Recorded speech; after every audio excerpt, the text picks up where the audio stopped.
ಅನೃತಮಪಿ ದುರ್ವಚನಂ ಚಿರಂ ತಿಷ್ಠತಿ. ಯಾರ ಬಗ್ಗೆ ಆದರೂ ಏನಾದರೂ ಸುಳ್ಳು ಆರೋಪ ಮಾಡಿಬಿಡ್ತಾರೆ, ಅವರು ಸರಿ ಇಲ್ಲ ಅಂತ. ಅದು ನಿಜ ಆಗಿರೋಲ್ಲ, ಸುಮ್ಮನೆ ಆರೋಪ ಮಾಡಿರ್ತಾರೆ. ಆದರೆ ಸುಳ್ಳೇ ಆದರೂ ಆ ಕೆಟ್ಟ ಹೆಸರು ಬಹಳ ಕಾಲ ಹಾಗೆಯೇ ಉಳಿದುಕೊಂಡು ಬಿಡತ್ತೆ ಅಂತ ಹೇಳ್ತಾನೆ ಚಾಣಕ್ಯ.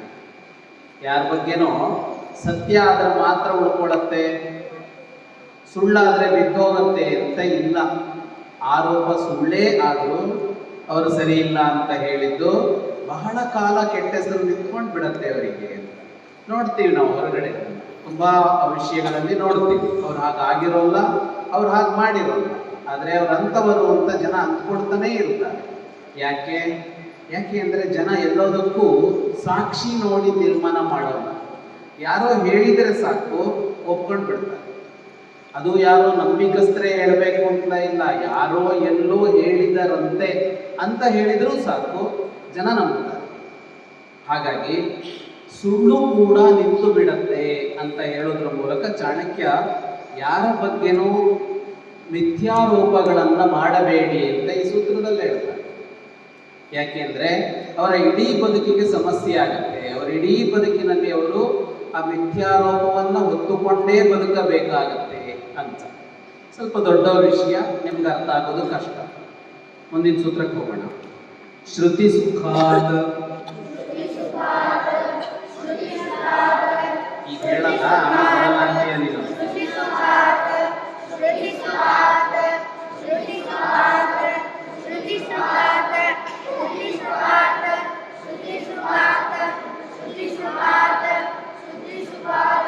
ಕೋಕಿಲಾದಪಿ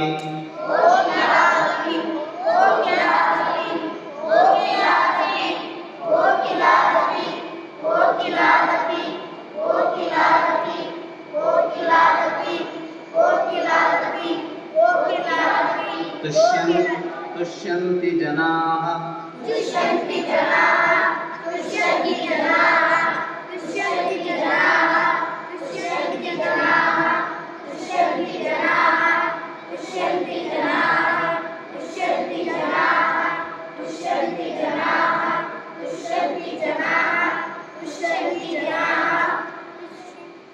ಶ್ರುತಿ ಸುಖಾತ್ ಕೋಕಿಲಾಪಾದಪಿ ತುಷ್ಯಂತಿ ಜನಾಃ.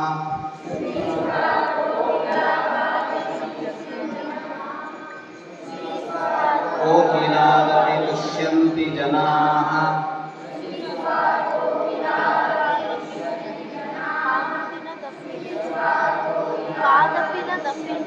ಕೋಕಿಲಾಪಾದಪಿ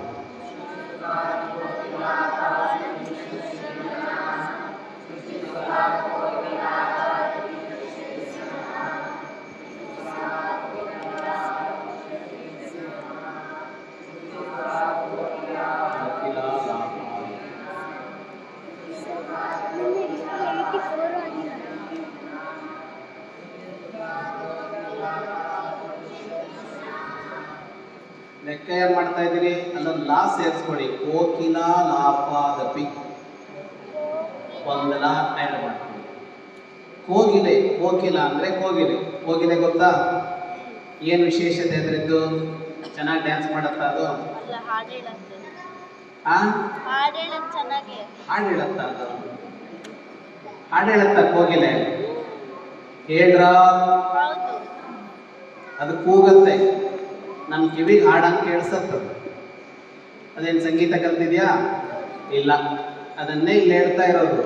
ಕೇಳೋಕ್ ಚೆನ್ನಾಗಿದೆಯಲ್ಲ ಕೋಗಿಲೆಯ ಕೂಗು, ಜನಕ್ಕೆ ಬಹಳ ಖುಷಿಯಾಗುತ್ತೆ.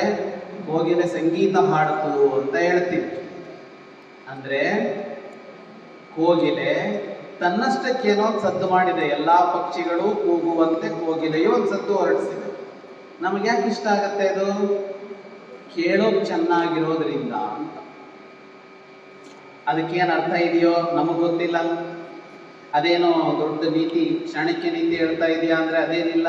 ಪಂಚತಂತ್ರ ಹೇಳತ್ತಾ ಅಂದ್ರೆ ಅದೇನಿಲ್ಲ, ಏನಿಲ್ಲ. ಅದು ಇನ್ನೊಂದು ಕೋಗಿಲೆಗೆ ಏನೋ ಹೇಳ್ತಾ ಇದೆ, ನಮಗೆ ಸಂಬಂಧನೇ ಪಟ್ಟಿಲ್ಲ. ಅಂದ್ರೆ ಕೋಗಿಲೆ ಕೂಗಿದ್ರೆ ನಮಗೆ ಏನಾಗುತ್ತೆ? ಬಹಳ ಚೆನ್ನಾಗಿದೆ, ಇಂಪಾಗಿದೆ ಅಂತ ಅನ್ಸತ್ತೆ. ಚಾಣಕ್ಯ ಈ ಸೂತ್ರದ ಮೂಲಕ ಏನು ಹೇಳ್ತಾನೆ?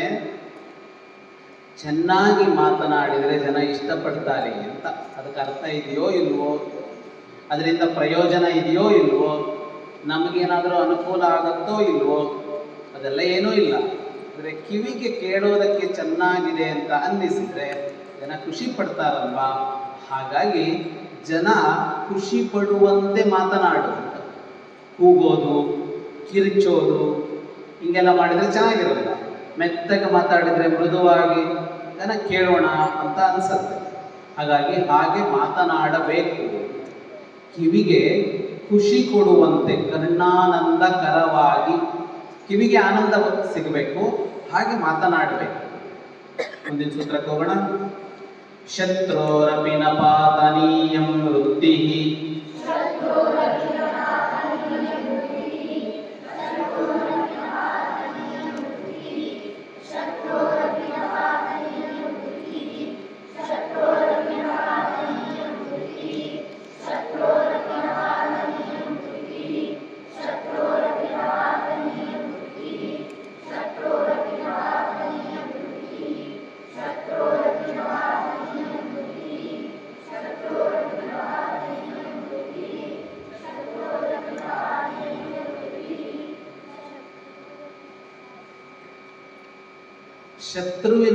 ಶತ್ರುವಿನದ್ದೇ ಆದರೂ ವೃತ್ತಿಯನ್ನ ನಾಶ ಮಾಡಬಾರದು. ವೃತ್ತಿ ಅಂದ್ರೆ ಏನು? ಹೊಟ್ಟೆಪಾಡಿಗೆ ಯಾವುದು ಸಾಧನ ಆಗಿರುತ್ತೋ ಅದು ವೃತ್ತಿ. ಅಂದ್ರೆ ಅವನು ಊಟ ಮಾಡಬೇಕು, ಅವನು ಬಟ್ಟೆ ಉಡಬೇಕು, ಅವನೊಂದು ಬದುಕು ನಡೆಸಬೇಕು, ಅದಕ್ಕೆ ಅವನಿಗೆ ಯಾವುದು ಸಹಾಯ ಆಗುತ್ತೋ ಅದಕ್ಕೆ ವೃತ್ತಿ ಅಂತ ಹೆಸರು. ಯಾರ ವೃತ್ತಿಯನ್ನು ಹಾಳು ಮಾಡಬಾರದು. ಅಂದರೆ ಅದು ಅವರ ಅನ್ನ ಕಸಿದುಕೊಂಡಂತೆ, ಅವರನ್ನು ಉಪವಾಸ ಮಾಡಿಸಿದಂತೆ, ಅವರ ಬದುಕನ್ನು ಸಂಪೂರ್ಣ ಹಾಳು ಮಾಡಿದಂತೆ, ಅತ್ಯಂತ ದೊಡ್ಡ ಪಾಪ. ಉಳಿದವರದ್ದಲ್ಲ, ಶತ್ರುವಿನದ್ದೇ ಆದರೂ ಕೂಡ ಅದನ್ನು ನಾಶ ಮಾಡಬಾರದು ಅಂತ. ಈಗ ನೋಡಿ, ಯುದ್ಧ ನಡೆಯುತ್ತಲ್ಲ, ಇರಾನ್ ಮತ್ತು ಅಮೇರಿಕದ ಜೊತೆ ಯುದ್ಧ ನಡೀತಾ ಇದೆಯಲ್ಲ, ಯುದ್ಧವನ್ನ ಗಡಿಯಲ್ಲಿ ನಿಂತು ಮಾಡಬೇಕೇ ಹೊರತು ಜನರ ಉದ್ಯೋಗ, ವೃತ್ತಿ ಅಥವಾ ಅವರಿಗೆ ಬೇಕಾದ ವ್ಯವಸ್ಥೆಯನ್ನೆಲ್ಲ ಹಾಳು ಮಾಡಬಾರದು ಅಂತ ಯುದ್ಧ ನೀತಿ. ಅಂದ್ರೆ ಹಾಗೆಲ್ಲ ಮಾಡೋಲ್ಲ. ಅಲ್ಲೆಲ್ಲ ಹೋಗಿ ಅವರು ಕೆಲಸ ಮಾಡೋ ಜಾಗಗಳನ್ನೇ ಹಾಳು ಮಾಡಿಬಿಡ್ತಾರೆ. ಕಂಪನಿಗಳ ಮೇಲೆ, ಆಫೀಸ್ಗಳ ಮೇಲೆಲ್ಲ ಬಾಂಬ್ ಹಾಕ್ತಾರೆ. ಹಾಗೆ ಮಾಡಬಾರದು. ಯುದ್ಧದಂತ ಸಂದರ್ಭದಲ್ಲೂ ಕೂಡ ವೃತ್ತಿಯನ್ನ ಹಾಳು ಮಾಡಬಾರದು. ಅದಕ್ಕೆ ನಮ್ಮಲ್ಲಿ ಹಿಂದಿನ ಕಾಲದಲ್ಲಿ ಯುದ್ಧ ಮಾಡೋದಾದ್ರೆ ಏನ್ ಮಾಡ್ತಾ ಇದ್ರು? ಇಡೀ ಊರಿನಿಂದ ಹೊರಗೆ ಯಾವುದೋ ಒಂದು ದೊಡ್ಡ ಜಾಗಕ್ಕೆ ಹೋಗಿ ಯುದ್ಧ ಮಾಡ್ತಾ ಇದ್ರು. ಊರಿಗೆ ತೊಂದರೆ ಕೊಡ್ತಾ ಇರಲಿಲ್ಲ. ಕುರುಕ್ಷೇತ್ರ ಯುದ್ಧ ಆಯ್ತಲ್ಲ, ಹಾಸ್ತಿನಪುರದಿಂದ ತುಂಬಾ ದೂರ ಕುರುಕ್ಷೇತ್ರ. ಹಾಸ್ತಿನಪುರ ಈಗಿರೋದು ಉತ್ತರ ಪ್ರದೇಶದಲ್ಲಿ, ಕುರುಕ್ಷೇತ್ರ ಇರೋದು ಹರಿಯಾಣ ರಾಜ್ಯದಲ್ಲಿ. ಅಷ್ಟು ದೂರ ಇದೆ, 100 ಕಿಲೋಮೀಟರ್ ಇದೆ, ಅಷ್ಟು ದೂರ ಅದು. ಇಲ್ಲೆಲ್ಲೂ ತೊಂದರೆ ಆಗದಂತೆ ಊರು, ಕೇರಿ, ಹಳ್ಳಿ ಏನೂ ಇಲ್ಲದ ಒಂದು ಬಯಲಿಗೆ ಹೋಗಿ ಯುದ್ಧ ಮಾಡಿದ್ರು ಪಾಂಡವರು ಮತ್ತು ಭಾರತ ರಾಷ್ಟ್ರ. ಯಾಕೆ? ಊರಲ್ಲೇ ಯುದ್ಧ ಮಾಡಿದ್ರೆ, ರಾಜಧಾನಿಯಲ್ಲಿ ಯುದ್ಧ ಮಾಡಿದ್ರೆ ಅಸಂಖ್ಯ ಜನರ ಹೊಟ್ಟೆಪಾಡ ಹಾಳಾಗುತ್ತೆ. ನಾಳೆ ಯಾರು ಗೆದ್ರು ಯಾರು ಸೋತರು ಉಳಿದವರ ಬದುಕು ಹಾಳಾಗುವಂತಿಲ್ಲ. ಪಾಂಡವರಾದರೂ ಗೆಲ್ಲಿ, ದುರ್ಯೋಧನ ಧಾರ್ತರಾಷ್ಟ್ರರಾದರೂ ಗೆಲ್ಲಿ, ಇವರು ಯಾರ ವೃತ್ತಿಯೂ ಹಾಳಾಗುವಂತಿಲ್ಲ ಅಂತ ನೋಡ್ತಾ ಇದ್ರು. ಹಾಗಾಗಿ ಶತ್ರುವಿನದ್ದೇ ಆದರೂ ಅವನ ಬದುಕಿಗೆ ಯಾವುದು ದಾರಿಯೋ ಅದನ್ನ ಹಾಳು ಮಾಡಬಾರದು. ಏರಂಡಮವಲಂಬ್ಯ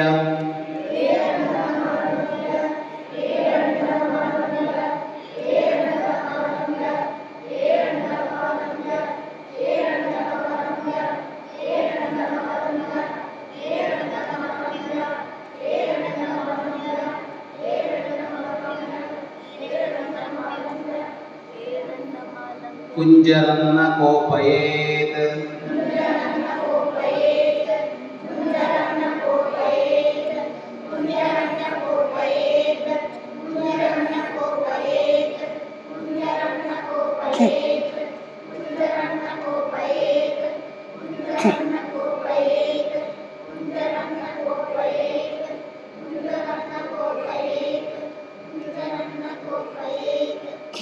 ಏರಂಡಮವಲಭ್ಯ ಕುಂಜರನ್ನ ಕೋಪಯೇತ್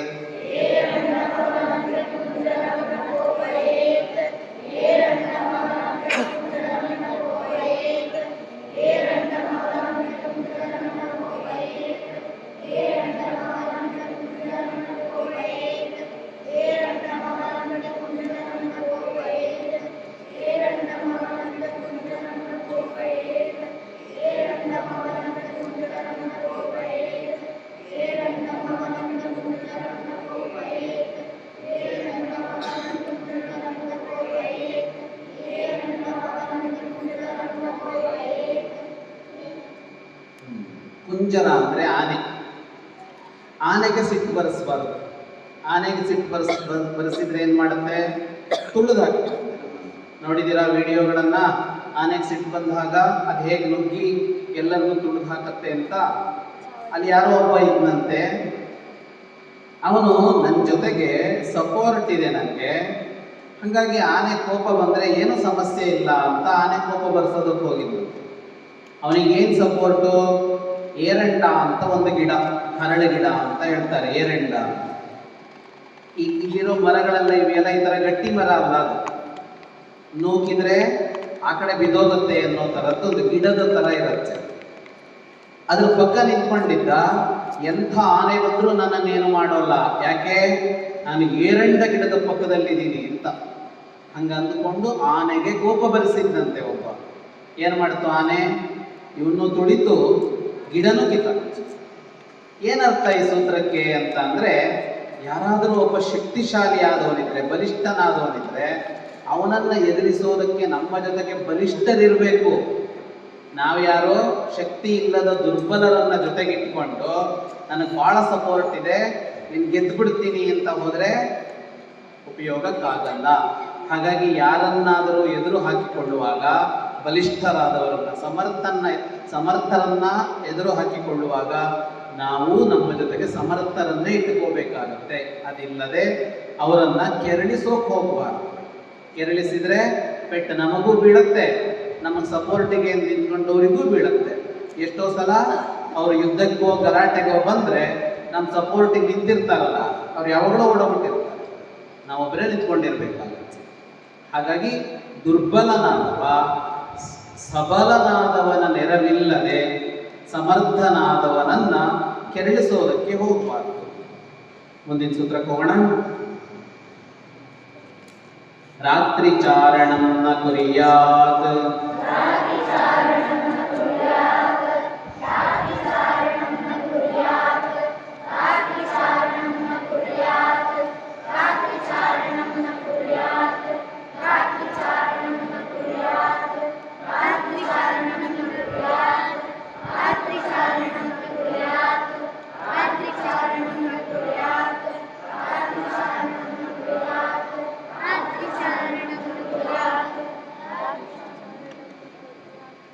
ರಾತ್ರಿಯಲ್ಲಿ ಓಡಾಡಬಾರದು ಅಂತ ಸೂತ್ರ.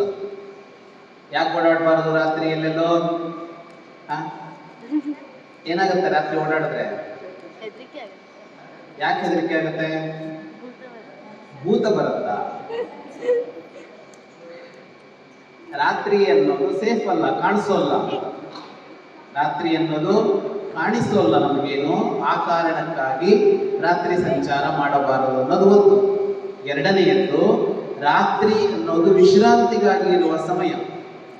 ಹಗಲು ಕಾರ್ಯಗಳನ್ನು ಮಾಡಬೇಕು, ಓಡಾಡೋದು ಇನ್ನೊಂದು ಎಲ್ಲ. ರಾತ್ರಿಯಲ್ಲಿ ನಿದ್ದೆ ಮಾಡಬೇಕು ಅಂತ ಈಗೆಲ್ಲ ಬದ್ಧ ಮಾಡ್ಕೊಂಡ್ಬಿಟ್ಟಿದ್ದೀವಿ. ಹಗಲು ರಾತ್ರಿ ಎಲ್ಲ ಒಂದೇ ಆಗಿದೆ. ರಾತ್ರಿನೇ ಓಡಾಡೋದು, ನಾಳೆ ರಾತ್ರಿನೇ ನಾವು ಹೊರಡೋರಿಲ್ಲ. ಆದರೆ ಕ್ರಮ ಹೇಗೆ ಅಂದರೆ, ರಾತ್ರಿ ಓಡಾಡೋದು ಉತ್ತಮವಾದದ್ದಲ್ಲ ಅಂತ, ಆರೋಗ್ಯಕ್ಕೂ ಒಳ್ಳೆಯದಲ್ಲ. ದೂರ ಪ್ರಯಾಣಗಳಿದ್ದರೂ ಹಗಲು ಪ್ರಯಾಣ ಮಾಡಿ ರಾತ್ರಿ ವಿಶ್ರಾಂತಿ ಮಾಡಿದರೆ ಆರೋಗ್ಯ ಚೆನ್ನಾಗಿರುತ್ತೆ. ರಾತ್ರಿ ಬಸ್ಸಲ್ಲಿ ಮಲ್ಕೊಂಡು ಹೋಗ್ತಾ ಇದ್ದೀವಿ ಅಂತ ಅಂದರೂ ಕೂಡ ಅದು ಮನೆಯಲ್ಲಿ ಮಲಗಿದಂತೆ ವಿಶ್ರಾಂತಿ ಕೊಡೋಲ್ಲ, ಆಯಾಸವನ್ನು ಹೆಚ್ಚು ಮಾಡುತ್ತೆ. ಹಾಗಾಗಿ ರಾತ್ರಿ ಓಡಾಡದೇ ಇರೋದು ಉತ್ತಮ. ಮುಂದೋಗೋಣ. 108 ಹೋಗ್ಬೇಕಲ್ಲ, ಓಡೋಣ ನಾವಿವಾಗ. ಪರಗ್ರಹ ಮಕಾರಣತೋ ನ ಪ್ರವಿಶೇತ್,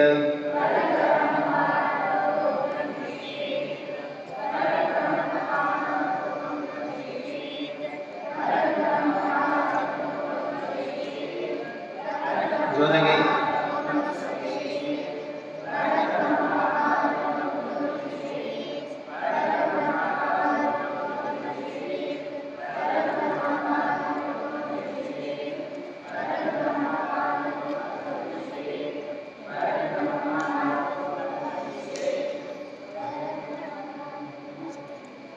ಪರಗ್ರಹಂ ಅಕಾರಣತಃ ನ ಪ್ರವೇಶೆ, ಬೇರೆಯವರ ಮನೆಗೆ ಕಾರಣ ಇಲ್ಲದೆ ಹೋಗಬಾರದು. ಸುಮ್ಮನೆ ಯಾರ್ದೋ ಮನೆಗೆ ಹೋಗ್ತಾ ಇರೋದು. ಒಬ್ಬರ ಮನೆಗೆ ಹೋಗಬೇಕು ಅಂದರೆ ಸರಿಯಾದ ಕಾರಣ ಇರಬೇಕು ಅಂತ. ಕೆಲವರಿಗೆ ಅಭ್ಯಾಸ ಇರುತ್ತೆ, ಏನೂ ಕಾರಣ ಇರೋಲ್ಲ, ಅವ್ರ ಮನೆಗೆ ಹೋಗಿ ಕುತ್ಕೊಂಡು ಏನೋ ಮಾತಾಡ್ಕೊಳ್ಳೋದು ಏನೋ ಮಾಡಿ ಇವನ್ ಕೆಲಸನೂ ಹಾಳು, ಮತ್ತೆ ಅವ್ರ ಮನೆಯವ್ರದ್ದೇನೋ ಕೆಲಸ ಇರುತ್ತಲ್ಲ ಅದು ಹಾಳು ಅಂತ. ಹಾಗಾಗಿ ಯಾರದ್ದಾದರೂ ಮನೆಗೆ ಹೋಗಬೇಕು ಅಂದರೆ ಸರಿಯಾದ ಕಾರಣ ಇದ್ದೇ ಹೋಗಬೇಕಾಗತ್ತೆ. ಯಾಕೆಂದ್ರೆ ಪ್ರೈವೇಸಿ ಅಂತ ಒಂದಿರುತ್ತೆ ಎಲ್ಲರಿಗೂ, ಅವರದ್ದಾದ ಕೆಲಸಗಳು ಅಂತ ಇರುತ್ತೆ. ಅವರಿಗೆ ಇವತ್ತಿನ ದಿನವನ್ನ ಹೇಗೆ ಕಳಿಬೇಕು ಅಂತ ಅವರೇನೋ ಪ್ಲಾನ್ ಮಾಡ್ಕೊಂಡಿರ್ತಾರೆ, ಅವರಿಗೊಂದು ಉದ್ದೇಶ ಇರುತ್ತೆ. ನಾವು ಹೋದ ಕೂಡಲೇ ಏನಾಗುತ್ತೆ, ಅವ್ರು ನಮ್ಮನ್ನು ಅಟೆಂಡ್ ಮಾಡಬೇಕಾಗತ್ತೆ, ಅವ್ರ ಕೆಲಸ ನಿಂತು ಹೋಗುತ್ತೆ. ಅದರಿಂದ ಯಾರ ಮನೆಗೆ ಹೋಗಬೇಕು ಅಂತಂದ್ರೂ ಸರಿಯಾದ ಕಾರಣ ಇತ್ತು ಮಾತ್ರ ಹೋಗಬೇಕು. ನಿಮ್ಗಿಬ್ರಿ ಪೆಟ್ಟು ಹೊಡೆಯೋದ ಕಾರಣ ಇದೆ ನನಗೀಗ ಅದಮ್ಯ.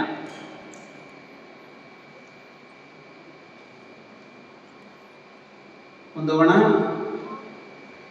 ಶಾಸ್ತ್ರ ಪ್ರಧಾನ ಲೋಕವೃತ್ತಿ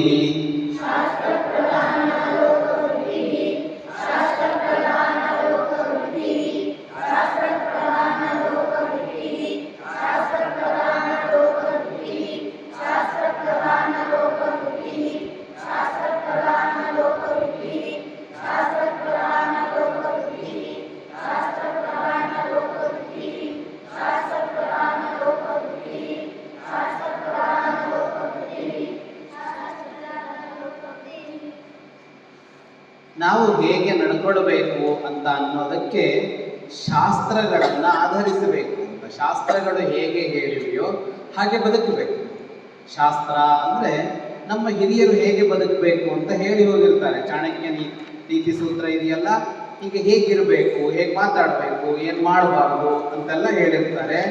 ಅದನ್ನ ಅನುಸರಿಸಿ ನಾವು ಬದುಕು ಮಾಡಬೇಕು. ಯಾಕೆ ಅಂದರೆ ಶಾಸ್ತ್ರ ಅಂದರೆ ಹಾಗೆ, ಶಾಸನ ತ್ರಾಣನ ಕ್ಷಮಂ ಶಾಸ್ತ್ರಂ ಅಂತ. ಅದು ಶಾಸನ ಮಾಡುತ್ತೆ. ಶಾಸನ ಮಾಡುತ್ತೆ ಅಂದರೆ ನೀನು ಹಿಂಗಿರಬೇಕು, ನೀನು ಹೀಗಿರಬಾರ್ದು ಅಂತ ಹೇಳುತ್ತೆ. ಯಾಕೆ ಹೇಳುತ್ತೆ ಅಂತ ಅಂದರೆ, ಹಾಗೆ ಮಾಡಿದರೆ, ಹಾಗೆ ನಡೆದುಕೊಂಡ್ರೆ ಅದು ನಮ್ಮನ್ನ ತ್ರಾಣನ ಮಾಡುತ್ತೆ, ಅಂದರೆ ನಮ್ಮನ್ನು ರಕ್ಷಿಸುತ್ತೆ. ಯಾವುದು, ಯಾವ ಶಾಸನ, ಯಾವ ಆದೇಶ ನಮ್ಮನ್ನು ರಕ್ಷಣೆ ಮಾಡುತ್ತೋ ಅದು ಶಾಸ್ತ್ರ. ಹಾಗಾಗಿ ಅದು ಇರೋದೇ ಯಾಕೆ, ನಮಗೆ ಕೆಟ್ಟದ್ದು ಮಾಡೋದಕ್ಕೆ ಅಂತಲ್ಲ, ನಮಗೆ ಒಳ್ಳೇದು ಮಾಡೋದಕ್ಕೆ ಅಂತ. ಹಾಗಾಗಿ ಅದು ಹೇಳಿದಂತೆ ನಾವು ನಡೆದುಕೊಳ್ಳಬೇಕು, ಶಾಸ್ತ್ರ ಹೇಳಿದಂತೆ ಬದುಕಬೇಕು. ಶಾಸ್ತ್ರಾಭಾವೇ ಶಿಷ್ಟಾಚಾರಮನುಗಚ್ಚೇತ್.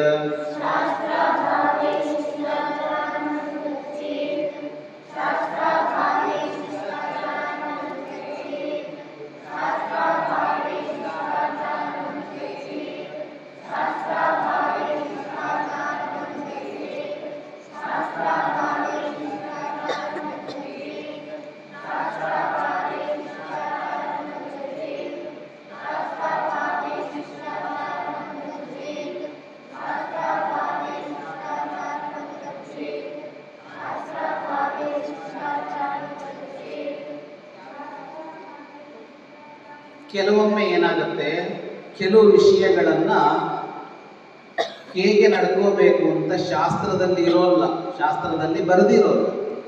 ಎಲ್ಲವನ್ನೂ ಬರೆದು ಮುಗಿಸಿರೋಕ್ಕಾಗಲ್ವಲ್ಲ, ಯಾವುದೋ ಒಂದಿರುತ್ತೆ ಇದನ್ನು ಹೆಂಗೆ ಮಾಡೋದು ಅಂತ ಅಂದರೆ ಶಾಸ್ತ್ರದಲ್ಲಿ ಇರೋಲ್ಲ.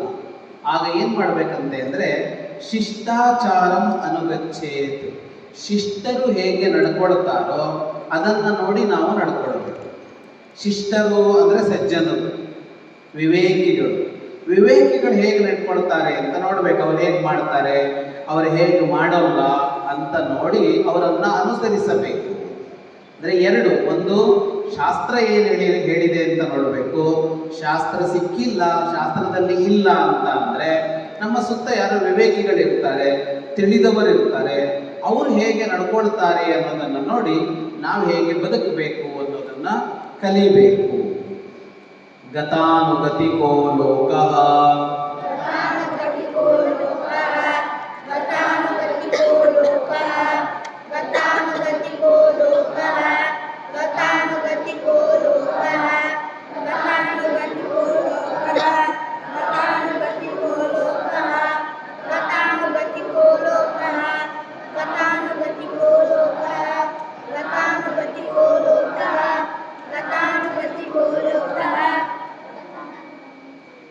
ಜನ ಹಿಂದಿನ ಸಂಬಂಧ ಅಲ್ಲ ಇದು. ಜನ ಏನ್ ಮಾಡ್ತಾರೆ ಅಂದ್ರೆ ಇನ್ಯಾರೋ ಮಾಡಿದ್ದರ ಅನುಕರಣೆ ಮಾಡ್ತಾರೆ. ಅನುಕರಣೆ ಮಾಡ್ತಾರೆ ಅಂದ್ರೇನು, ಯಾರೋ ಹೇಗೋ ಇರ್ತಾರೆ, ಇವರು ಅದೇ ಥರ ಮಾಡ್ತಾರೆ. ಅದು ಸರಿನಾ, ಅದು ತಪ್ಪ, ಹಾಗೆ ಮಾಡಬೇಕಾ ಅಂತ ಯೋಚನೆ ಮಾಡೋದು.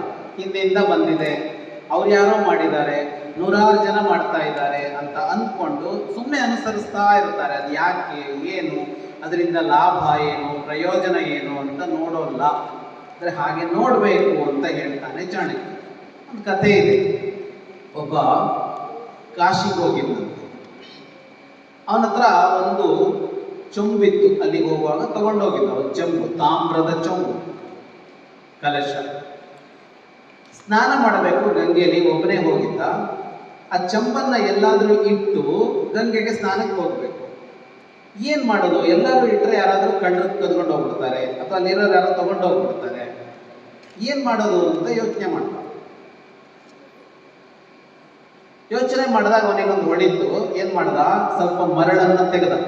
ಮರಳಿತ್ತಲ್ಲ ದಡದಲ್ಲಿ, ಮರಳು ತೆಗೆದು ಅದರ ಒಳಗಡೆ ಚಂಬನ್ನ ಹುಗಿದು ಒಳಗಡೆ ಇಟ್ಟು ಅದರ ಮೇಲೆ ಆ ಮರಳಿನಿಂದ ಒಂದು ಲಿಂಗ ಮಾಡ್ದ, ಹುಟ್ಟದೊಂದು ಲಿಂಗ.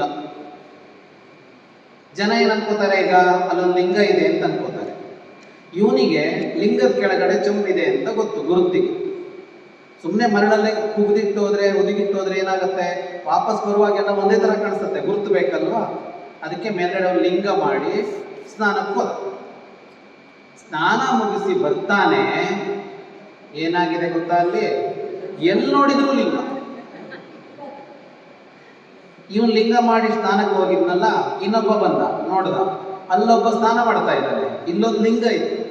ಅವನೇನ್ ಅನ್ಕೊಂಡ, ಪ್ರಾಯಶಃ ಗಂಗಾ ಸ್ನಾನ ಮಾಡೋಕ್ಕಿಂತ ಮೊದಲು ಒಂದು ಲಿಂಗ ಮಾಡಿ ಹೋಗಬೇಕು, ಇದು ಪದ್ಧತಿ ಅಂದ್ಕೊಂಡು ಅದ್ರ ಪಕ್ಕಕ್ಕೆ ಅವನೊಂದು ಲಿಂಗ ಮಾಡ್ದ. ಅವನು ಸ್ನಾನಕ್ಕೆ ಹೋದ. ಮೂರನೇವನ್ ಬಂದ, 2 ಲಿಂಗ ಇದೆ, ಇಬ್ರು ಸ್ನಾನ ಮಾಡ್ತಾ ಇದ್ದಾರೆ. ಓ, ಇದು ಪದ್ಧತಿಯಿಂದ ಅವನು ಇನ್ನೊಂದು ಲಿಂಗ ಮಾಡ್ದ. ಇಲ್ಲಿ ಬರೋ ತನಕ ಏನಾಯ್ತು, ಬಂದವರೆಲ್ಲ ಲಿಂಗ ಮಾಡಿದ್ರು. ಇಲ್ಲಿ ನೋಡಿ, ಯಾಕೆ ಲಿಂಗ ಮಾಡಿರ್ಬೋದು, ಲಿಂಗ ಮಾಡೋದು ಕ್ರಮನ, ಪದ್ಧತಿನ, ಸರಿ ಇದೆಯಾ ಅದು ಅಂತ ಯಾರು ಯೋಚನೆ ಮಾಡಿಲ್ಲ. ಯಾರೋ ಮಾಡಿದ್ರು, ಜೈ, ನಾವು ಮಾಡಿದ್ವಿ. ಗತಾನುಗತಿಕೋ ಲೋಕ. ಯಾರೋ ಒಬ್ಬ ನಡೆದ ಹಾದಿಯಲ್ಲಿ ಅನುಗತಿಕ, ಹಿಂಬಾಲಿಸಿಕೊಂಡು ಹೋಗ್ತಾ ಇರ್ತಾರೆ ಜನ. ಅವ್ರೇನೋ ಮೆರವಣಿಗೆ ಹೋಗ್ತಾ ಇದೆ, ನಮ್ದು ಒಂದು ಜೈ ಅಂತ. ಅವ್ರು ರಾಮನ್ ಜೈ ಅಂದ್ರು, ಅವ್ರು ಆಂಜನೇಯನ್ ಜೈ ಅಂದ್ರು, ನಮಗೆ ಗೊತ್ತಿಲ್ಲ, ಜೈ ಅಂತ ಹೋಗ್ತಿರೋದು. ಹಾಗೆ ಮಾಡಬಾರದು ಅಂತ ಯಾವುದೇ ಕ್ರಿಯೆಯನ್ನು ಯೋಚಿಸಿ ಮಾಡಬೇಕು. ಶೀಟಿಲ್ವ, ಇಲ್ಲಿದೆ ತೋಡಿ ಕೊಡಮ್ಮ. ಕ್ಷೀರಾರ್ಥಿನ ಕಿಂಕರಿಣ್ಯ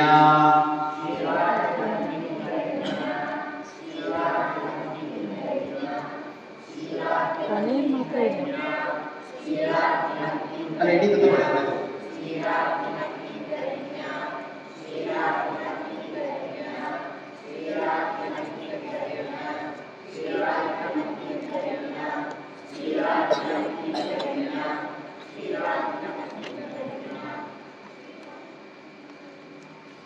ಯಾವ ಕೆಲಸಕ್ಕೆ ಯಾವುದು ಬೇಕೋ ಅದನ್ನ ತೆಗೆದುಕೊಳ್ಳಬೇಕು ಅಂತ ಹೇಳುವ ಸೂತ್ರ ಇದೆ.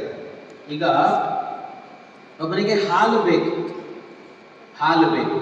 ಮನೆಯಲ್ಲಿ ಹಾಲು ಬೇಕು ಅಂದ್ರೆ ಅವನು ಏನನ್ನ ತಂದು ಸಾಕಬೇಕು, ಹಸುವನ್ನ ತಂದು ಸಾಕಬೇಕು. ಅವನು ಹೋದ ಸಂತೆಗೆ ಹಸು ಮಾರ್ತಾ ಇದ್ರು, ಅದ್ರ ಪಕ್ಕಕ್ಕೆ ಆನೆನೂ ಮಾರ್ತಾ ಇದ್ರಂತೆ. ಅಲ್ಲೊಂದು ಹೆಣ್ಣಾನೆ ಇತ್ತು, ದೊಡ್ಡಕ್ಕಿತ್ತು ಹೆಣ್ಣಾನೆ. ನೋಡ್ದ, ಇಷ್ಟು ಪುಟ್ಟಕ್ಕಿದೆ ಹಸು, ಅವನ ಇಷ್ಟು ದೊಡ್ಡಕ್ಕಿದೆ ಅಂತ. ಈಗ ಆನೆ ತಂದ್ರೆ ಹಾಲು ಸಿಗತ್ತಾ ಇವನಿಗೆ ಮನೇಲಿ ಉಪಯೋಗಕ್ಕೆ? ಸಿಗೋಲ್ಲ. ಹಾಗಾಗಿ ಯಾವುದನ್ನ ತೆಗೆದುಕೊಳ್ಳಬೇಕು ಅಂದ್ರೆ ಅದು ದೊಡ್ಡದು, ಅದು ಮಹತ್ವದ್ದು, ಅದು ಶ್ರೇಷ್ಠ ಅಂತೆಲ್ಲ ತರಬೇಕಾದದ್ದು. ನಮಗೇನು ಕೆಲಸ ಆಗಬೇಕೋ ಅದಕ್ಕೆ ಬೇಕಾದ್ದನ್ನ ತಂದುಕೊಳ್ಬೇಕು. ಕ್ಷೀರಾರ್ಥಿನ, ಕ್ಷೀರ ಅಂದ್ರೆ ಹಾಲು, ಕ್ಷೀರಾರ್ಥಿ ಅಂದ್ರೆ ಹಾಲು ಬೇಕಾದವ. ಅವನಿಗೆ ಕರಿಣಿಯಿಂದ ಏನು, ಕರಿಣಿ ಅಂದ್ರೆ ಹೆಣ್ಣಾನೆ. ಹಾಲು ಬೇಕಾದವನಿಗೆ ಹಸು ಬೇಕೇ ಹೊರತು ಹೆಣ್ಣಾನೆ ಅಲ್ಲ. ಹೆಣ್ಣಾನೆ ಬೇಡ ಅಂತಲ್ಲ, ಹೆಣ್ಣಾನೆಗೆ ಇನ್ನೇನೋ ಪ್ರಯೋಜನ ಇರ್ಬೋದು. ಆ ಕೆಲಸ ಆಗಬೇಕು ಅಂದ್ರೆ ಆನೆ ಖರೀದಿ ಮಾಡಬೇಕು. ಯುದ್ಧ ಮಾಡಬೇಕಾ, ಆನೆ ಮೇಲೆ ಏರ್ಕೊಂಡು, ಆಗ ಆನೆ ಖರೀದಿ ಮಾಡೋಣ. ನಮ್ಗೆ ಹಾಲು ಬೇಕಾ, ಹಸು ತಂದು.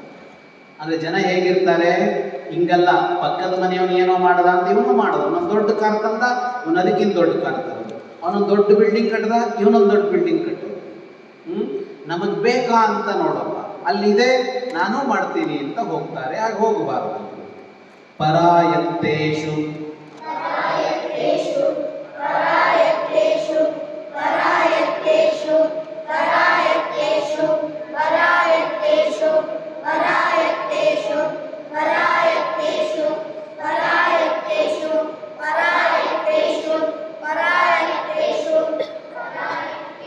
ಉತ್ಕಂಠಾನ್ನ ಕುರ್ಯಾತ್.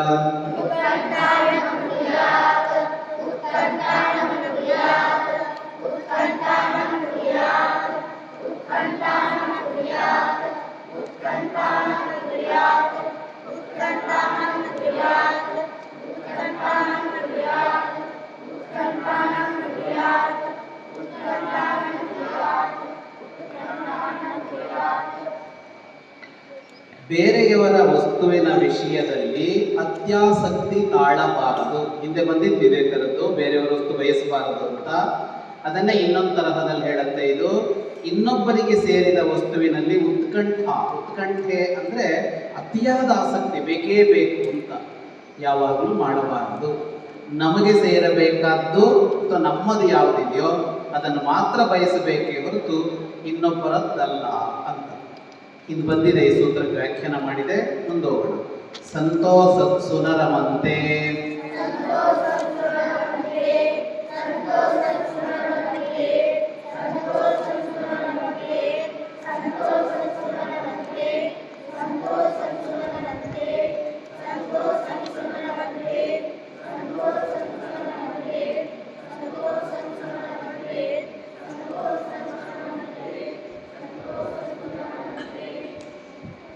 ಸಂತ ಅಸತ್ಸು ನರಮಂತೆ. ಸಜ್ಜನರು ಒಳ್ಳೆಯವರು, ಯಾವುದು ಒಳ್ಳೆಯದಲ್ಲವೋ ಅದರಲ್ಲಿ ಖುಷಿ ಪಡೋಲ್ಲ. ಕೆಟ್ಟದ್ದು ಇರುತ್ತೆ ಲೋಕದಲ್ಲಿ, ಒಳ್ಳೆಯದು ಇರುತ್ತೆ. ವಸ್ತುವೋ, ವಿಷಯನೋ, ಕೆಲಸವೋ ಏನೋ ಇರುತ್ತೆ. ಅಂದರೆ ಯಾರು ಒಳ್ಳೆಯವರೋ ಅವರಿಗೆ ಒಳ್ಳೆಯದು ಇಷ್ಟ ಆಗುತ್ತೆ ಹೊರತು ಕೆಟ್ಟದ್ದು ಯಾವುದೂ ಇಷ್ಟ ಆಗೋಲ್ಲ. ಕೆಟ್ಟ ಜನನೂ ಇರ್ಬೋದು, ಒಳ್ಳೆಯವರ ಸಹವಾಸ ಮಾಡ್ತಾರೆಯೇ ಹೊರತು ಕೆಟ್ಟವರು ಸಹವಾಸ ಮಾಡೋಲ್ಲ. ಒಳ್ಳೆಯವರು ಒಳ್ಳೆಯ ಕೆಲಸ ಮಾಡ್ತಾರೆಯೇ ಹೊರತು ಕೆಟ್ಟ ಕೆಲಸ ಮಾಡೋಲ್ಲ ಅಂತ ಹೇಳ್ತಾ, ಒಳ್ಳೆಯವರು ಒಳ್ಳೆಯದರ ಸುತ್ತಲೇ ಇರಬೇಕು ಅಂತ ಚಾಣಕ್ಯ ಹೇಳ್ತಾರೆ. ನಾವು ಒಳ್ಳೆಯವರಾಗಬೇಕು ಅಂದರೆ ಅಥವಾ ಒಳ್ಳೆಯವರಾಗಿಯೇ ಉಳಿಬೇಕು ಅಂದರೆ, ಈಗ ಒಳ್ಳೆಯವರಾಗಿದ್ದೀವಿ, ಯಾವಾಗಲೂ ಒಳ್ಳೆಯವರಾಗಿ ಉಳಿಬೇಕು ಅಂದರೆ ಏನು ಎಚ್ಚರಿಕೆ ವಹಿಸಬೇಕು? ನಮ್ಮ ಸುತ್ತ ಒಳ್ಳೆಯವರೇ ಇರಬೇಕು, ನಮ್ಮ ಸುತ್ತ ಒಳ್ಳೆಯ ವಸ್ತುವೇ ಇರಬೇಕು, ನಮಗೆ ನಮ್ಮ ಸುತ್ತ ಇರುವವರಿಗೆ ಒಳ್ಳೆಯ ಉದ್ದೇಶವೇ ಇರಬೇಕು. ಆಶಯಾಬದ್ಧ್ಯತೆ ಲೋಕಃ ಬದ್ಧ್ಯತೆ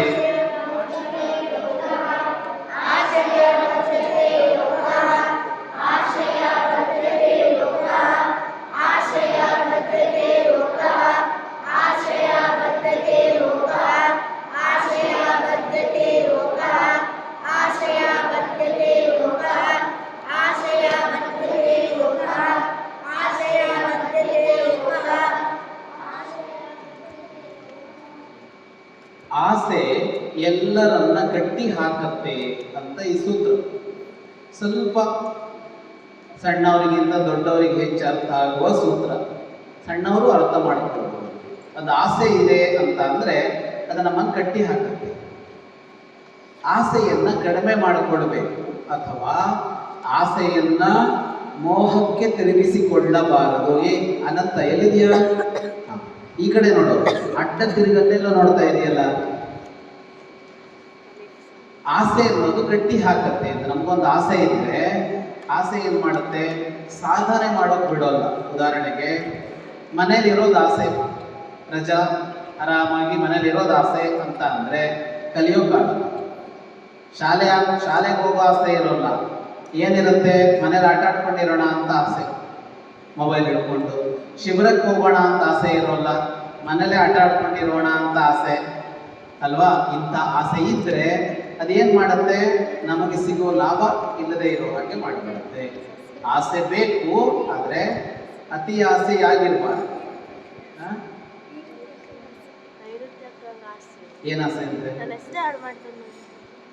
ಮುಂದೋಗೋಣ. ದೈನ್ಯಾನ್ ಮರಣಮುತ್ತಮಂ. ದೈನ್ಯಾತ್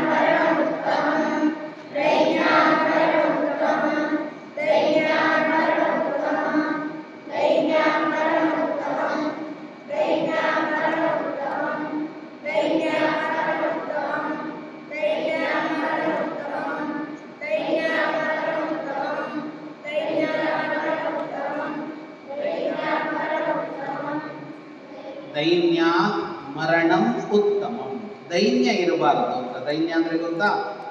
ದೀನತೆ, ದೈನ್ಯ ಅಂತ ಅಂದ್ರೆ ಯಾರನ್ನೋ ಬೇಡಿ ಬದುಕೋದು. ನಮ್ಮ ಹತ್ರ ಏನೂ ಇಲ್ಲ ಅಂತ ತಗ್ಗಿ ಬಗ್ಗಿ ಆ ಥರ ಬೇಡಿಕೊಂಡು ಬದುಕೋದು, ಸ್ವಾಭಿಮಾನ ಇಲ್ಲದೆ ಬದುಕೋದು. ತಗ್ಗಿ ಬಗ್ಗಿ ಅಂದರೆ ವಿನಯಕ್ಕೂ ತಗ್ಗಿ ಬಗ್ಗಿ ಮಾಡಬೇಕು, ಅದು ಬೇರೆ. ವಿನಯವಂತರಾಗಿರಬೇಕು, ಎಲ್ಲವರಿಗೂ ನಾವು ಬಾಗಬೇಕು, ಅದು ಬೇರೆ ವಿನಯದ್ದು. ಆದರೆ ನಮಗೇನೂ ಇಲ್ಲ ಅಂತ ಕಂಡವರ ಹತ್ರ ಬೇಡಿಕೊಂಡು ಬದುಕಬಾರ್ದು, ಸ್ವಾಭಿಮಾನದಿಂದ ಬದುಕಬೇಕು. ಹೇಗೆ ಇಂದರ ಸೂತ್ರದಲ್ಲಿ ಬಂತಲ್ಲ, ಕ್ರಿಯಾಶೀಲರಾಗಿದ್ದರೆ ನಮಗೆ ಬೇಕಾದ ವೃತ್ತಿ ಸಿಗತ್ತೆ. ಹಾಗೆ ಸತತ ಕ್ರಿಯಾಶೀಲರಾಗಿ ಸರಿಯಾಗಿ ಪ್ಲ್ಯಾನ್ ಮಾಡ್ತಾ, ಉಪಾಯ ಪೂರ್ವಂ ಕಾರ್ಯಂ ನ ದುಷ್ಕರಂ ಸ್ಯಾತ್ ತುಂಬ ಹೇಳ್ದ. ಆ ಥರ ಮೊದಲು ಪ್ಲ್ಯಾನ್ ಮಾಡಿಕೊಂಡು ಸತತ ಕ್ರಿಯಾಶೀಲತೆಯಿಂದ ಮಾಡ್ತಾ ಇದ್ರೆ ಬೇಕಾದ ಸಿಗತ್ತೆ. ಆಗ ದೈನ್ಯ ಬೇಕಾಗಿಲ್ಲ. ಹಾಗೆ ದೀನರಾಗಿ ಬದುಕಬಾರದು, ಅದಕ್ಕಿಂತ ಮರಣ ಉತ್ತಮ ಅಂತ. ದೀನರಾಗಿ ಬದುಕುವುದಕ್ಕಿಂತ ಸಾವೇ ಲೇಸು. ಹಾಗಾಗಿ ಸ್ವಾಭಿಮಾನದ ಬದುಕನ್ನು ಬದುಕಬೇಕು. ಆತ್ಮಾನಸ್ತೋತವ್ಯ.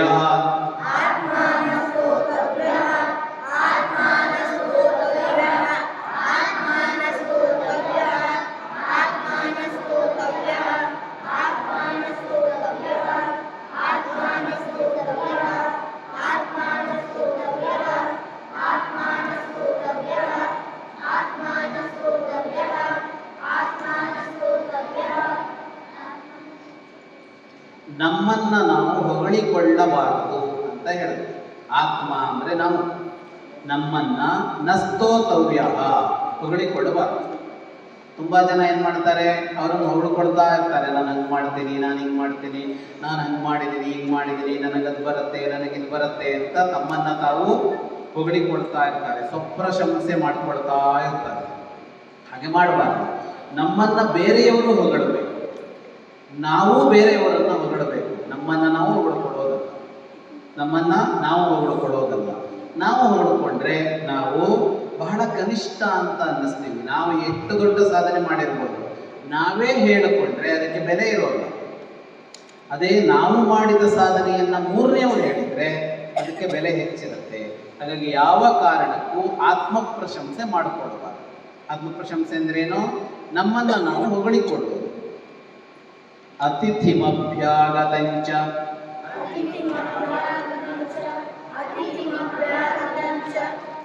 ಏನ್ರ ನಿಮಗೆ ವ್ಯವಹಾರ?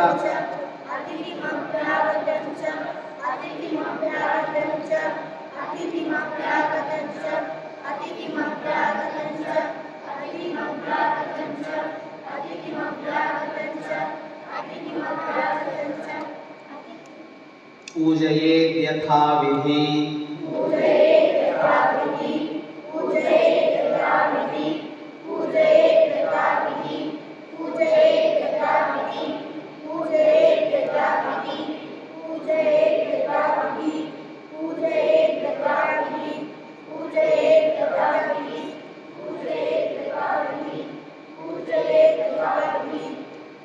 ಅತಿಥಿಮಭ್ಯಾಗತಂಚ ಪೂಜಯೇತ್ ಯಥಾ ವಿಧಿ.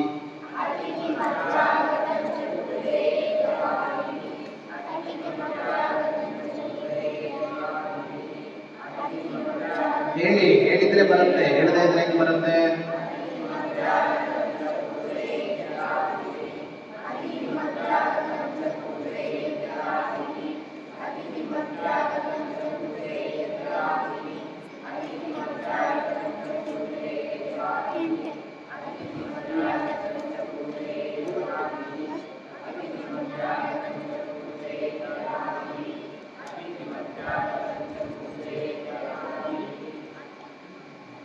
ಅತಿಥಿ ಮತ್ತು ಅಭ್ಯಾಗತರನ್ನ ವಿಧಿ ಪ್ರಕಾರವಾಗಿ ಗೌರವಿಸಬೇಕು.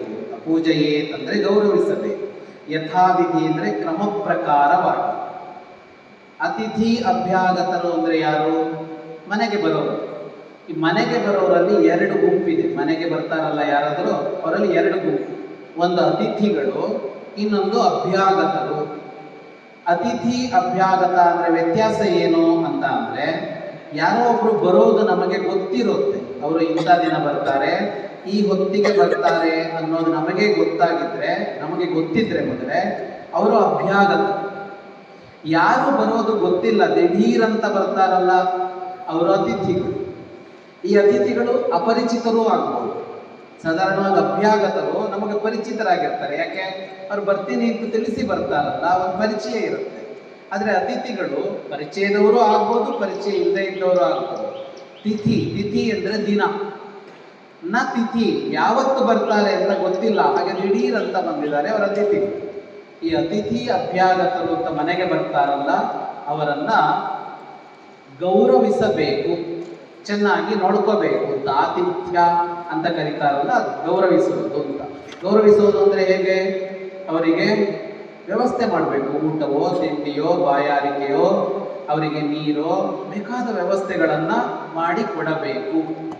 ಹಾಗಾಗಿ ಅತಿಥಿ ಅಭ್ಯಾಗತರನ್ನು ಗೌರವಿಸುವುದು ಅನ್ನೋದು ಬದುಕಿನ ಮುಖ್ಯವಾದ ನಿಯಮ. ಮನೆಗೆ ಯಾರಾದರೂ ಬಂದರು ಅಂದರೆ ಹೋಗಿ ಮಾತನಾಡಿಸ್ಬೇಕು. ಎಷ್ಟು ಜನ ಮಾತಾಡಿಸ್ತೀರಿ ಮನೆಗೆ ಬಂದ ನೆಂಟರುಗಳನ್ನ? ಕೈ ಎತ್ತಿ. ಬರೀಸುಳು. ಇಷ್ಟು ಜನ ಮನೆಗೆ ಬಂದವ್ರು ಮಾತಾಡ್ತೀರಾ? ನಿಮ್ಮ ಫ್ರೆಂಡ್ಸನ್ನಲ್ಲ, ಯಾರೋ ಬಂದಿದ್ದಾರೆ, ಹೋಗಿ ಮಾತಾಡಿಸ್ತೀರಾ? ಆರಾಮಿದ್ದೀರಾ ಅಂತೆಲ್ಲ ಮಾತಾಡಿಸ್ತೀರಾ? ಮತ್ತೇನು ಮಾತಾಡಿಸ್ತೀರಿ? ಅವರೇ ಕೇಳಬೇಕು, ಏನು ಅಂತ ಇದೆಯಮ್ಮ, ಯಾವ ಕ್ಲಾಸ್ ಅಮ್ಮ, ಎಕ್ಸಾಮ್ ಆಯ್ತೇನಮ್ಮ ಅಂದ್ರೆ ಮಾತಾಡ್ತೀನಿ, ಇಲ್ವಾ? ಒಳ್ಳೆ ಸತ್ಸಂಗ ಸ್ವರ್ಗವಾಸ.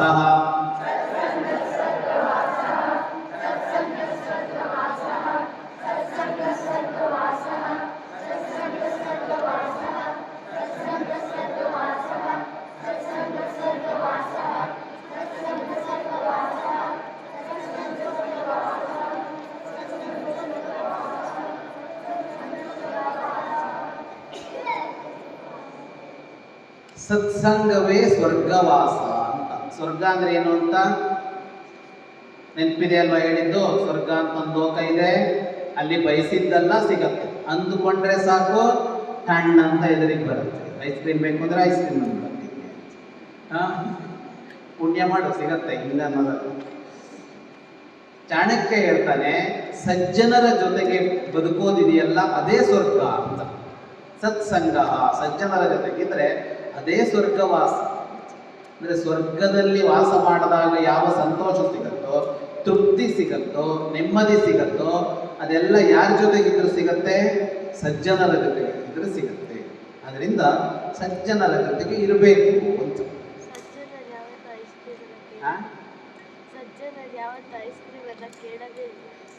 ಹಂಗಿದ್ರೆ ಐಸ್ ಕ್ರೀಮ್ ಸ್ವರ್ಗದಲ್ಲೂ ಸಿಗಲ್ಲ. ಸಜ್ಜನರು ಯಾವತ್ತೂ ಐಸ್ ಕ್ರೀಮ್ ತಿನ್ನಲ್ಲ ಅಂತ ಒಂದು ಸ್ಟೇಟ್ಮೆಂಟ್ ಮಾಡಿದ್ರು. ಮೊನ್ನೆ ನಾವು 2 ಜನ ಐಸ್ ಕ್ರೀಮ್ ತಿಂದ್ವಲ್ಲ, ಇಲ್ಲಿ ಯಾವ ಸಜ್ಜನರಲ್ವಾ ಇಲ್ಲಿ? ಎಲ್ಲರನ್ನೂ ತೆಗೆದ್ಬಿಟ್ಟಿಯಲ್ಲ ನೀನು. ಆರ್ಯ ಸ್ವಮಿವ ಪರಂ ಮನ್ವತೆ.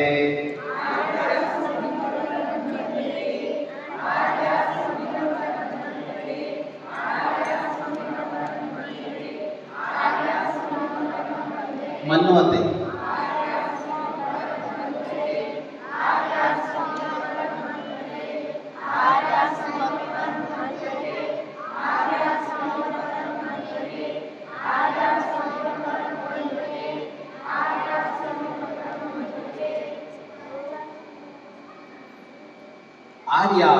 ಆರ್ಯರಾದವರು ಪರಂ ಬೇರೆಯವರನ್ನು ಸ್ವಮಿವ ಮನ್ವತೆ ತನ್ನಂತೆಯೇ ಭಾವಿಸುತ್ತಾರೆ ಅಂತ. ಯಾರು? ಆರ್ಯರಾದವರು. ಆರ್ಯರು ಅಂದರೆ ಶ್ರೇಷ್ಠರು, ಸಜ್ಜನರು. ನೋಡಿದ್ವಿ ಆರ್ಯರು ಅಂದರೆ ಯಾರು ಅಂತ.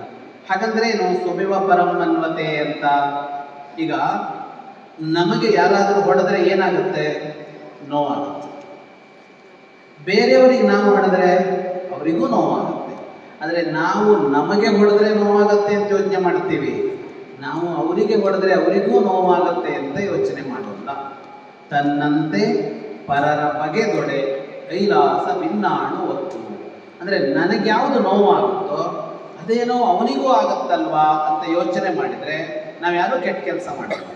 ನಮಗೆ ಯಾರಾದರೂ ಬೈದರೆ ಬೇಜಾರಾಗುತ್ತೆ, ಹೊರಟಾಗಿ ಮಾತಾಡಿದರೆ ನಮ್ಮ ಹತ್ರ ಬೇಜಾರಾಗುತ್ತೆ. ಹಾಗೆ ಅವನಿಗೂ ಬೇಜಾರಾಗತ್ತಲ್ವಾ ಅಂತ ಯೋಚನೆ ಮಾಡಿದರೆ ನಾವು ಯಾರಿಗೂ ಬೈಯೋಲ್ಲ, ಯಾರಿಗೂ ಹೊರಟಾಗಿ ಮಾತಾಡೋಲ್ಲ. ಹಾಗಾಗಿ ಬೇರೆಯವರನ್ನು ನಮ್ಮಂತೆ ಅಂತ ಭಾವಿಸಿ ಬಿಟ್ಟರೆ ಸಾಕು, ಜಗತ್ತಿನಲ್ಲಿ ಸಮಸ್ಯೆಯೇ ಇರೋಲ್ಲ. ಹಾಗೆ ಮಾಡೋರು ಯಾರು? ಆರ್ಯರು, ಅಂದರೆ ಸಜ್ಜನರು. ವಿಶ್ವಾಸಘಾತಿನೋ ನ ನಿಷ್ಕೃತಿ.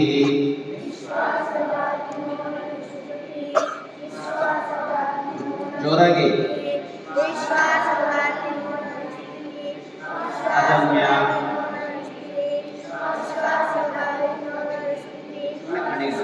ಎಲ್ಲಿದೆಯಾ?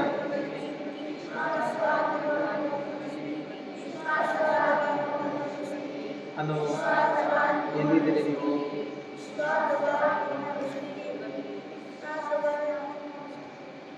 ವಿಶ್ವಾಸಘಾತಿನಃ ನ ನಿಷ್ಕೃತಿ. ವಿಶ್ವಾಸಘಾತ ಮಾಡಬಾರದು. ವಿಶ್ವಾಸಘಾತ ಅಂದರೆ ನಂಬಿಕೆ ದ್ರೋಹ. ಇಂದು ಬಂದಿತ್ತು, ಎಲ್ಲರೂ ನಮ್ಮನ್ನ ನಂಬುವಂತೆ ಅಂದರೆ ನಂಬಿಕೆ ಉಳಿಸಿಕೊಳ್ಳಬೇಕು ಅಂತ. ವಿಶ್ವಾಸ ದ್ರೋಹ, ನಂಬಿಕೆ ದ್ರೋಹ ಮಾಡಬಾರದು, ದೊಡ್ಡ ಪಾಪ ಅದು. ನಂಬಿಕೆ ದ್ರೋಹ ಮಾಡಿದರೆ ಆ ಪಾಪಕ್ಕೆ ಪರಿಹಾರ ಇಲ್ಲ ಅಂತ. ನಿಷ್ಕೃತಿ ಅಂದರೆ ಯಾವುದೇ ಪಾಪ ಮಾಡಿದರೂ ಪರಿಹಾರ ಇರುತ್ತೆ, ಆದರೆ ಇದು ಎಷ್ಟು ದೊಡ್ಡ ಪಾಪ ಅಂದರೆ ಅದಕ್ಕೆ ಪರಿಹಾರವೇ ಇರೋದಿಲ್ಲ. ನಂಬಿದವರನ್ನ ಹಳ್ಳಕ್ಕೆ ಕೆಡವಬಾರದು. ನಮ್ಮನ್ನು ಯಾರು ನಂಬಿರ್ತಾರೆ ಅಂತ ಅಂದಾಗ ಅವ್ರು ಏನು ಮಾಡ್ತಾರೆ?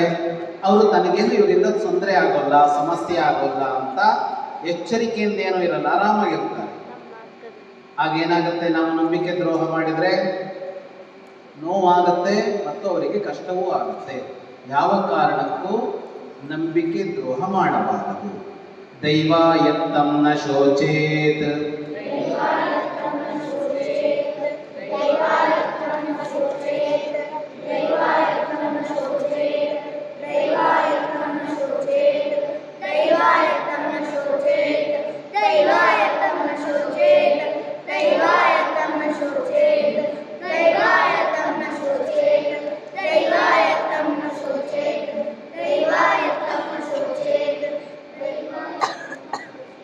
ಹಿಂದೆ 2-3 ಸೂತ್ರದಲ್ಲಿ ಬಂತು.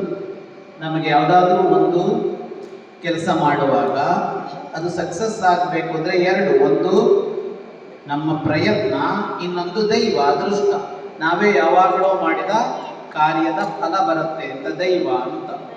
ಕೆಲವು ಸಲ ಏನಾಗುತ್ತೆ ನಮ್ಮ ಬದುಕಿನಲ್ಲಿ, ಆ ದೈವದ ಕಾರಣಕ್ಕೆ, ಅದೃಷ್ಟದ ಕಾರಣಕ್ಕೆ, ಯಾವುದೋ ಜನ್ಮದಲ್ಲಿ ಮಾಡಿದ ಯಾವುದೋ ತಪ್ಪಿನ ಕಾರಣಕ್ಕಾಗಿ ಈಗೇನೋ ಆಗತ್ತೆ, ರೋಗ ಬರುತ್ತೆ, ನಷ್ಟ ಆಗುತ್ತೆ, ಕಷ್ಟ ಆಗುತ್ತೆ, ಏನೋ ನೋವಾಗುತ್ತೆ, ಯಾರೋ ಹತ್ತಿರದವರು ಸತ್ತೋಗ್ಬಿಡ್ತಾರೆ, ಯಾರೋ ಹತ್ತಿರದವ್ರು ನಮ್ಮನ್ನು ಬಿಟ್ಟು ಹೋಗ್ಬಿಡ್ತಾರೆ, ಏನೇನೋ ಆಗತ್ತೆ. ನಾವು ಕಾರಣ ಆಗಿರೋಲ್ಲ ಅದಕ್ಕೆಲ್ಲ. ನಾವೇನೋ ಈಗ ತಪ್ಪು ಮಾಡಿ ಸರಿಯಾಗಿ ಕೆಲಸ ಮಾಡದೇನೆ ಹಂಗಾಗಿದೆ ಅಂತಲ್ಲ, ಆದರೂ ಅಂತ ಫಲ ಬಂದು ಬಿಡುತ್ತೆ. ನಾವು ಸಜ್ಜನರಾದ್ರು, ಒಳ್ಳೆಯವರಾಗಿದ್ದು, ಯಾರಿಗೂ ತೊಂದರೆ ಕೊಡದೆ ಬದುಕಿದ್ರೂ ಕೂಡ ನಮಗೆ ಅಂಥ ಕಷ್ಟ ನಷ್ಟಗಳು ಬಂದು ಬಿಡ್ತವೆ. ಅದಕ್ಕೆ ಕಾರಣ ಯಾವುದು? ದೈವ. ಯಾವುದೋ ಕಾಲದ, ಯಾವುದೋ ಜನ್ಮದ ನಮ್ಮ ಯಾವುದೋ ಪಾಪದ ಕಾರ್ಯ. ಹಾಗೆ ಆದಾಗ ನ ಶೋಚೇತ್ ಅಂತ ಹೇಳ್ತಾನೆ ಚಾಣಕ್ಯ. ಅದರ ಬಗ್ಗೆ ದುಃಖಿಸಬೇಡಿ ಅಂತ. ಯಾಕೆಂದ್ರೆ ಅದನ್ನು ನಾವು ಅನುಭವಿಸಬೇಕಾಗಿರುತ್ತೆ, ಬದಲಾಯಿಸೋಕ್ಕಾಗೋಲ್ಲ, ಬದಲಾಯಿಸೋದು ಕಷ್ಟ. ದೈವ ಎತ್ತಂ, ಅದು ಹಣೆ ಮೇಲೆ ಬರೆದಿದೆ. ಹಣೆ ಮೇಲೆ ಬರೆದಿದೆ, ಬದಲಾಯಿಸೋಕ್ಕಾಗಲ್ಲ ಅಂತ ಅಂದರೆ ನೋಯೋದ್ರಲ್ಲಿ ಅರ್ಥ ಇಲ್ಲ, ದುಃಖ ಪಡೋದ್ರಲ್ಲಿ ಅರ್ಥ ಇಲ್ಲ ಅಂತ ಈ ಸೂತ್ರ ಹೇಳುತ್ತೆ. ನಾಸ್ತಿ ಬುದ್ಧಿಮತಾಂ ಶತ್ರು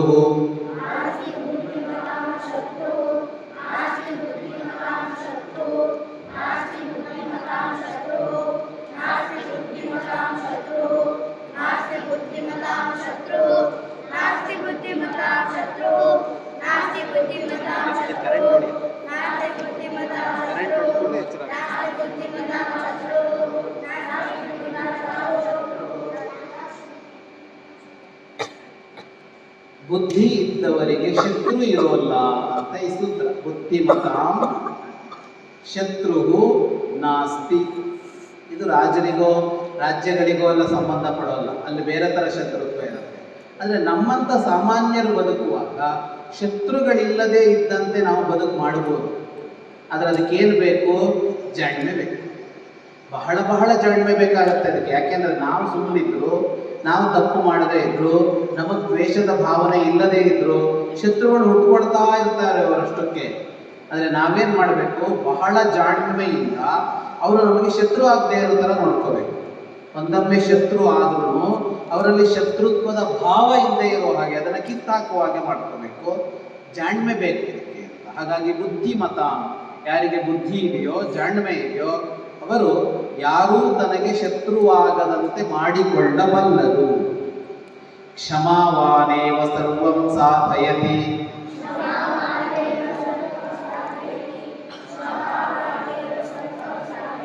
ಜೋರಾಗಿ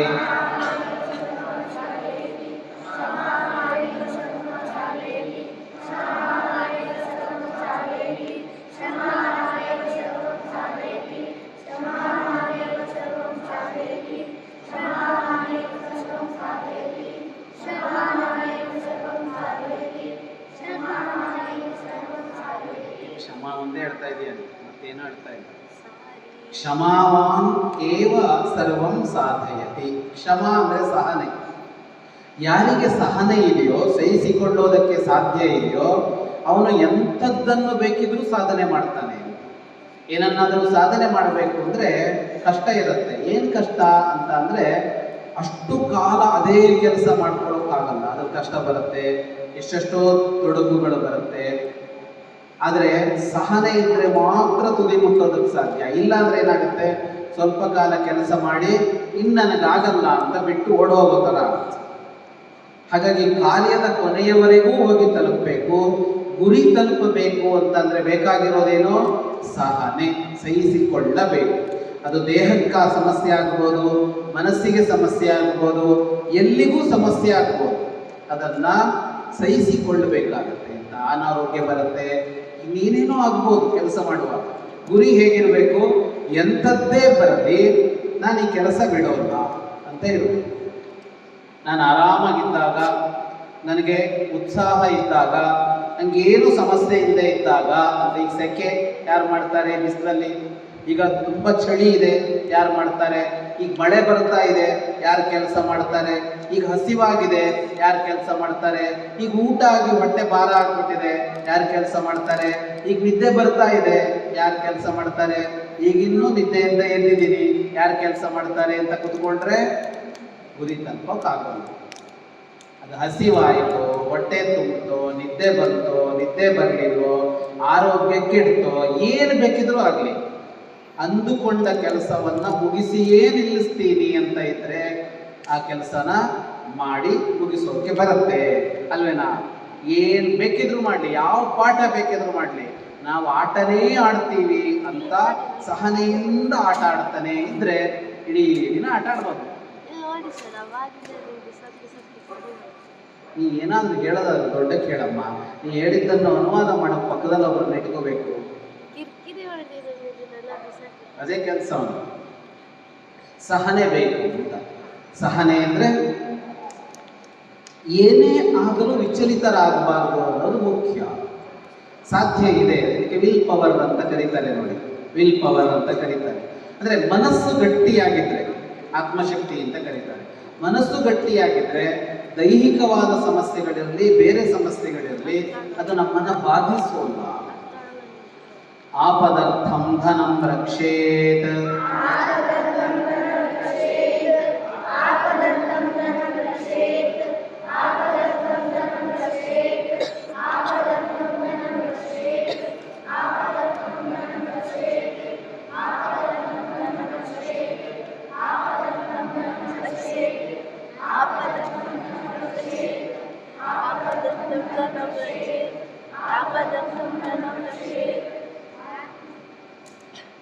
ಸೇವಿಂಗ್ಸ್ ಮಾಡಬೇಕು ಅಂತ ಹೇಳ್ತಾನೆ ಚಾಣಕ್ಯ. ಸೇವಿಂಗ್ಸ್ ಬಗ್ಗೆ ಬಹಳ ಪಾಠ ಮಾಡ್ತಾರೆ ನೋಡಿ. ಸೇವಿಂಗ್ಸ್ ಮಾಡಿ, ಹಂಗಿಡಿ ಹಿಂಗಿಡಿ, ಅದರಲ್ಲಿಡಿ ಇದರಲ್ಲಿಡಿ, ಶೇರಿಗೆ ಹಾಕಿ ಇನ್ನೇನೋ ಮಾಡಿ ಅಂತ ನೂರು ಹೇಳ್ತಾರಲ್ಲ, ಇನ್ಶೂರೆನ್ಸ್ ಮಾಡಿಸಿ ಅಂತ. ಇದನ್ನು ಚಾಣಕ್ಯನೂ ಹೇಳ್ದ, ಹಣವನ್ನು ಕಾಪಾಡಿ ಸಂಪತ್ತನ್ನು ರಕ್ಷಿಸಿಟ್ಟುಕೊಳ್ಳಿ ಅಂತ. ಅಂದರೆ ಇವತ್ತು ಇವ್ರು ಹೇಳೋದಕ್ಕೂ ಅವನು ಹೇಳೋದಕ್ಕೂ ಒಂದು ವ್ಯತ್ಯಾಸ ಇದೆ. ಇವತ್ತು ನಾವು ಯಾವುದಕ್ಕೆ ಮಾಡ್ತಾ ಇದ್ದೀವಿ ಅಂದರೆ ಅದು ಇನ್ನಷ್ಟು ದುಡ್ಡು ತಂದು ಕೊಡುತ್ತೆ ಅಂತ. ಆದರೆ ಇವನು ಹೇಳೋದು ಕಷ್ಟಕ್ಕಾಗತ್ತೆ, ಹಾಗಾಗಿ ಇಟ್ಟಿರಿ ಅಂತ.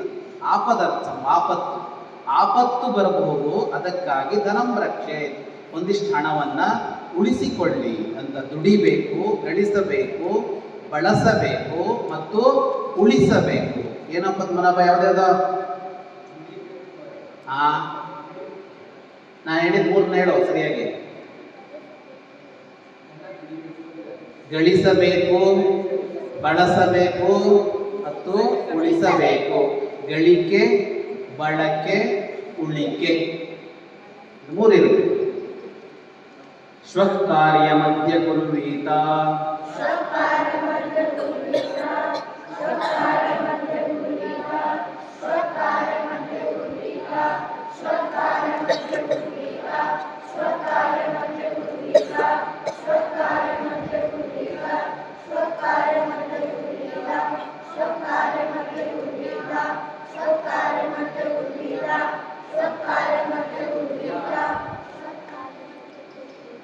ಶ್ವಃ ಕಾರ್ಯಂ ಅದ್ಯ ಕುರ್ವೀತ. ಅದ್ಯ ಅಂದರೆ ಇವತ್ತು, ಶ್ವಃ ಅಂದರೆ ನಾಳೆ. ನಾಳೆ ಮಾಡಬೇಕಾದ್ದನ್ನು ಇಂದೇ ಮಾಡು ಅಂತ. ನಾಳೆ ಮಾಡಬೇಕಾದ ಕೆಲಸವನ್ನ ಇಂದೇ ಮಾಡು ಅಂತ. ನಾಳೆ ಮನೆಗೆ ಹೋಗ್ಬೇಕು, ಇವತ್ತೇ ಹೋಗ್ಬಿಡೋಣ ಇಲ್ಲ? ಶ್ವಃ ಕಾರ್ಯ ಮಧ್ಯ ಕುರ್ವೀತ. ಇನ್ನು ಮುಂದಿದೆ ಸೂತ್ರ, ತಗೊಂಡಿಲ್ಲ ನಾನು. ಪೂರ್ವಾಹ್ಣೆ ಅಪರಾಹ್ಣಿಕಂ ಅಂತ ಇನ್ನೊಂದು ಸೂತ್ರ ಇದೆ. ಸಂಜೆ ಮಾಡಬೇಕಾದ ಕೆಲಸವನ್ನ ಬೆಳಿಗ್ಗೆನೆ ಮಾಡಿ ಮುಗಿಸ್ಬೇಕು.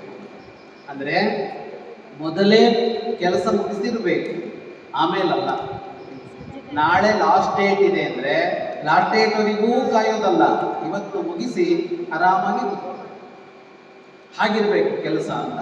ಎಕ್ಸಾಮ್ ಬಂದು ನಾಳೆ ಬೆಳಿಗ್ಗೆ ಇವತ್ತು ಓದೋದು, ಇವತ್ತು ರಾತ್ರಿ ಓದೋದು, ಬೆಳಿಗ್ಗೆ ಸಿಡಿ ತಿನ್ನಕ್ಕೂ ಟೈಮ್ ಇಲ್ಲ, ಈಗ ಓದ್ತಾನೆ ಇರೋದು. ಎಕ್ಸಾಮಿಗೆ ಹೋಗ್ತಾ ಇರುವಾಗಲೂ ಓದೋದು, ಹಾಲಿಗೆ ಹೋಗ್ತಾ ಇರುವಾಗ ಒಂದ್ಸಲ ಹಿಂಗೆ ತೆಕ್ಕೊಂಡು ನೋಡ್ತಾ ಇರೋದು ಮಾಡಿದರೆ ಪ್ರಯೋಜನ ಇಲ್ಲ. ಮೊದಲೇ ಓದಿರ್ಬೇಕು, ಮೊದಲೇ ಸಿದ್ಧತೆ ಮಾಡ್ಕೋಬೇಕು.